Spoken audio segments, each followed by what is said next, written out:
जी, motivational कहानियाँ channel पर आप सभी का स्वागत है। आज की जो वीडियो रहेगी इसमें बड़ी ही इम्पोर्टेंट शिक्षाप्रद कहानी रहेगी, जो मैं आशा करती हूँ आप सभी को पसंद आए और वीडियो आपको अच्छी लगे तो इस वीडियो को शेयर करें।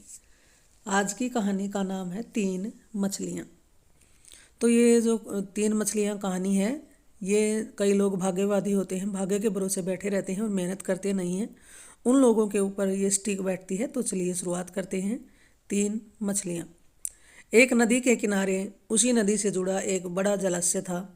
जलाशय में पानी गहरा होता है, इसलिए उसमें कई तथा मछलियों का प्रिय भोजन जलीय सूक्ष्म पौधे उगते हैं। ऐसे स्थान मछलियों को बहुत रास आते हैं। उस जलाशय में भी नदी से बहुत सी मछलियाँ आकर रहती थी। अंडे देने के लिए तो सभी मछलियाँ उस जलाशय में आती थी।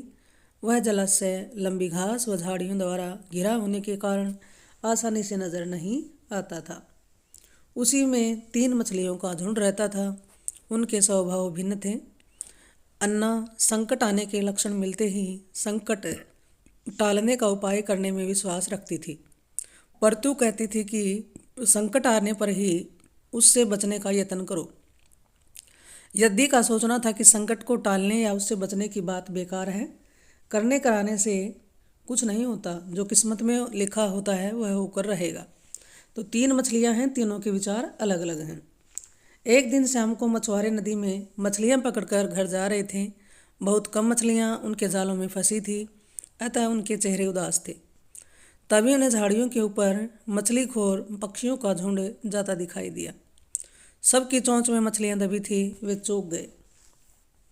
एक ने अनुमान लगाया, दोस्तों लगता है झाड़ियों के पीछे नदी से जुड़ा जलाशय है जहाँ इतनी सारी मछलियाँ पल रही हैं। मछुआरे पुलकित होकर झाड़ियों में से होकर जलाशय के तट पर आ निकले और ललचाई नज़र से मछलियों को देखने लगे। एक मछुआरा बोला, आहा, इस जलाशय में तो मछलियाँ भरी पड़ी हैं। आज तक हमें इसका पता ही नहीं लगा। यहाँ हमें ढेर सारी मछलियाँ मिलेंगी, दूसरा बोला। तीसरे ने कहा, आज तो शाम गिरने वाली है, कल सुबह ही आकर यहाँ जाल डालेंगे। इस प्रकार मछुआरे दूसरे दिन का कार्यक्रम तय करके चले गए। तीन मछलियों ने मछुआरों की बात सुन ली थी। अन्ना मछली ने कहा, साथियों तुमने मछुआरे की बात सुन ली, अब हमारा यहाँ रहना खतरे से खाली नहीं है। खतरे की सूचना हमें मिल गई है, समय रहते अपनी जान बचाने का उपाय करना चाहिए। मैं तो अभी इस जलाशय को छोड़कर नहर के रास्ते नदी में जा रही हूँ। उसके बाद मछुआरे सुबह आए, जाल फेंके मेरी बला से। अब तब तक मैं बहुत दूर अटकेलियाँ कर रही होंगी। परतु मछली बोली, तुम्हें जाना है तो जाओ, मैं तो नहीं आ रही। अभी खतरा आया कहाँ है जो इतना घबराने की ज़रूरत है। हो सकता है संकट आए ही न। उन मछुआरों का यहाँ आने का कार्यक्रम रद्द हो सकता है रात को उनके जाल चूहे कुतर जाएं, या हो सकता है उनकी बस्ती में आग लग जाए, भूचाल आकर उनके गांवों को नष्ट कर सकता है, या रात को मूसलाधार वर्षा आ सकती है और बाढ़ में उनका गांव बह सकता है। इसलिए उनका आना निश्चित नहीं है। जब वह आएंगे तब की तब सोचेंगे, हो सकता है मैं उनके जाल में ही न फंसूं। यदि ने अपनी भाग्यवादी बात कही, भागने से कुछ नहीं होने का। मछुआरों को आना है तो वह आएंगे, हमें जाल में फंसना है तो हम फंसेंगे। किस्मत में मरना ही लिखा है तो किया ही क्या जा सकता है। इस प्रकार अन्ना तो उसी समय वहाँ से चली गई और यदि जलाशय में ही रही। भोर हुई और यदि और जो परतु है वो उसी जलाशय में रही। भोर हुई तो मछुआरे अपने जाल को लेकर आए और लगे जलाशय में जाल फेंकने और मछलियाँ पकड़ने। परतु ने संकट को आए देखा तो लगी जान बचाने के उपाय सोचने। उसका दिमाग तेजी से काम करने लगा। आसपास छिपने के लिए कोई खोखली जगह भी नहीं थी। तभी उसे याद आया कि उस जलाशय में काफ़ी दिनों से एक मरे हुए ऊदबिलाव की लाश तैरती रहती है, वह उसके बचाव के काम आ सकती है। जल्दी ही वह लाश मिल गई।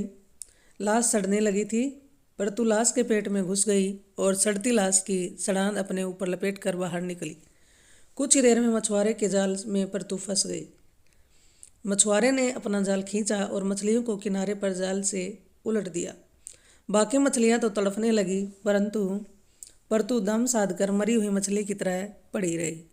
मछुआरे को षड्यंत्र का भभका लगा तो मछलियों को देखने लगा।